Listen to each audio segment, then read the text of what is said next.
Hello everyone, welcome back to the channel. I'm Tom Worth Jr.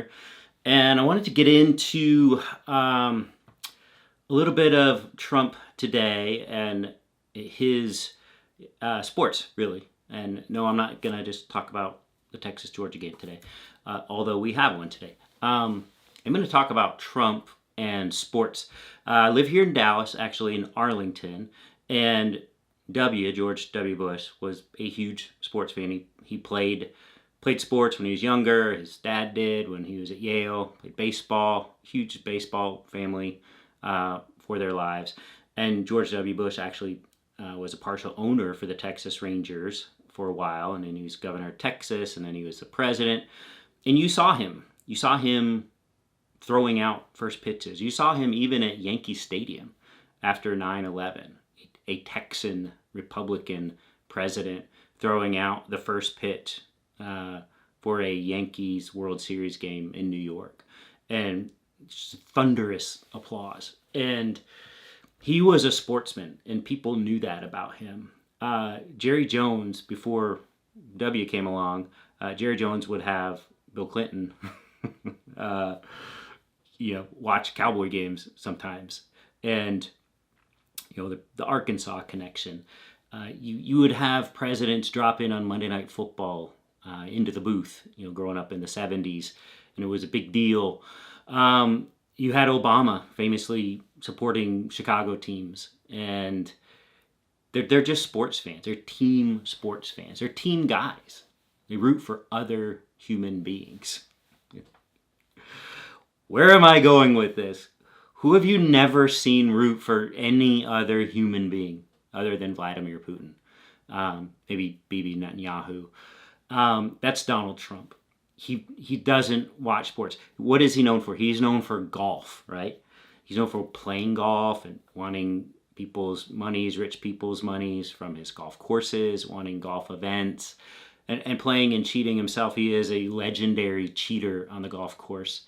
Of course he is. But golf is the most self-centered, me, like even tennis. You're a team of one, but you're playing against an opponent. There is someone across from you that you are having to deal with. With golf, it is just yourself. And that's Trump to a T. Just something that is only himself. No one exists in the world except for Trump. And the golf course suits him perfectly for that. So when you have something like a team, someone like Donald Trump, the concept is foreign to him, and you expand that to nations. You expand that to something like Ukraine. He's not even rooting for Ukraine. What democratically elected government in the world is not rooting for Ukraine? Donald Trump is not rooting for Ukraine. He says this himself. He's rooting. He wants Putin to win, and he told Putin to do whatever he wants to NATO countries. So that's how Donald Trump's mind works. And Donald Trump's not the first president to golf. We all know how much Obama golfed and Clinton golfed. I'm sure W golfed. Dwight Eisenhower was a legendary golfer. He supposedly logged more time golfing than any president, but that's because he had some holes built there at the White House. That's how crazy he was about golf. But he didn't have to leave the White House. He didn't have to incur. The figure I saw was over $100 million during Trump's presidency to accommodate his golf excursions, whether they were down to Mar-a-Lago or over in Ireland or Scotland or wherever his courses are over there. Just wherever he has them, he would always take the whole entourage, all the Secret Service, all the people in his entourage. He would have to contact the Coast Guard anytime he's going down to Mar-a-Lago to secure the coast. There's tremendous costs incurred from that. He would always make everyone stay at his incredibly overpriced and jacked up resorts so he could get the money from that. He would charge multiple times what the normal rates were for these forced excursions to his properties. that's how he viewed golf. He wasn't like Ike, just wandering out front and hitting some golf balls, as I picture it. So that's Trump, and that's not being a team player. That's not rooting for anyone in the world other than himself and Vladimir Putin. And I think he's rooting for Netanyahu too. Pretty sure on that. And that brings me to someone else who is just so awkward and so self-centered, and will do and say anything to come out ahead, and that is Elon Musk. And remember, I made a video yesterday about Elon Musk, and had a lot of views, and there's a lot of hot takes on Elon Musk in the comments. Things that I didn't even know about. Things about him not actually starting his companies and actually taking them from other people, or buying them from other people, taking all the credit. But I got around to watching a clip of his thing at the Philadelphia Suburban High School a few days ago, which I had read about. But I watched it, and he's up there, and it's a dark, I guess a cafeteria. I couldn't really tell. It's dark, and you see the giant American flag behind him. Like, he fancies himself Patton out of the opening to George C. Scott playing Patton in that Patton movie. And I've read that Trump loves that movie too. Loved Patton, loved MacArthur.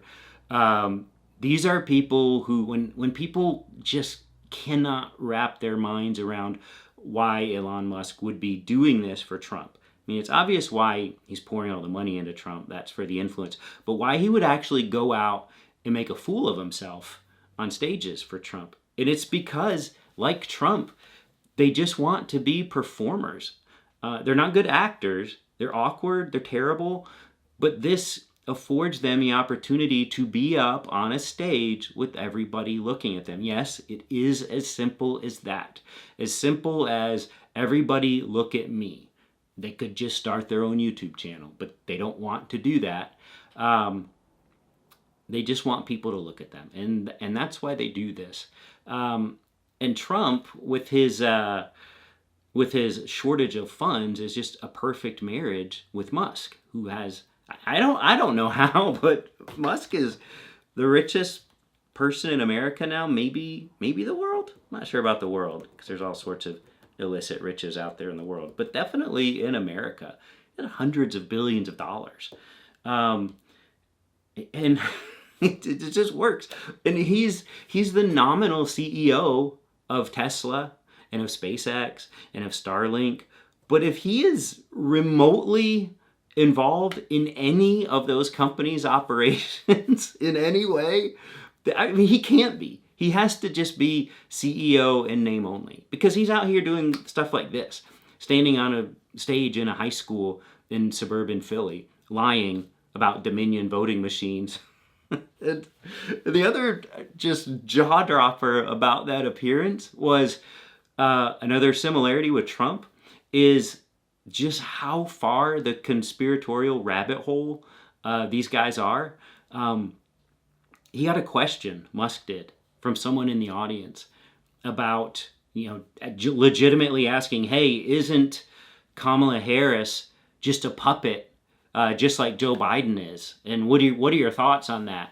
And Musk, and you get a couple hecklers at the person, like, come on, what are you talking about? Well, Musk sits there on the stage, he's got his microphone, and he walks over and he says, actually, you're only partially right. There's not just a single puppet master controlling them. I mean, you're right, they're being controlled, they're puppets, but there's maybe 1,000 puppet masters controlling them. And then you hear the hooting and the hollering start coming in from the crowd, just heckling him, how ridiculous he is. I'm sorry, if you have 1,000 puppet masters, you don't have any. You couldn't possibly have that many strings pulling you. You couldn't do anything if you had 1,000 puppet masters. But that's what Elon Musk truly believes.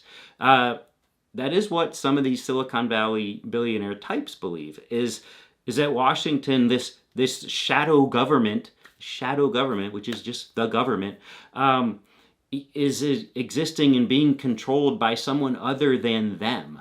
It's what this is all about. That is something that they don't feel they control enough of. And if they put Donald Trump in there, they think they can control him. So far, they've been proven wrong. They put a J.D. Vance in there, handpicked by Peter Thiel and groomed for this role. Well, they can control that guy. So when Trump's in there, just trying to stave off his prison sentences for another 4 years, and we're trying to get the trials to get started, and we can't until after the election. He's not gonna be. We already see him not functioning. We see him canceling things. We see him apparently falling asleep at one of his appearances, sitting down, just dozing off like he did throughout his criminal trial, or throughout his hush money trial with Stormy Daniels. And I saw that he's trying to give her hush money again to not talk again. That was a Rachel Maddow show thing a few days ago. We don't need to go into that. But that is something they're trying to do again. They did offer her money to not talk again between now and the election, and she, of course, declined that. But this wouldn't be illegal. This wasn't a campaign violation thing, a fraud thing, a money laundering thing. This is just them paying her to not say anything. But think about how he is right now, and the deterioration from January 6th to 2021 to now in 4 years. And really just the deterioration over the past 6 months or so since the campaign's really heated up. You put that forward 4 years. And we remember how Ronald Reagan wasn't there anymore at the end of his presidency. It was Nancy Reagan wrangling everyone and his cabinet taking care of things.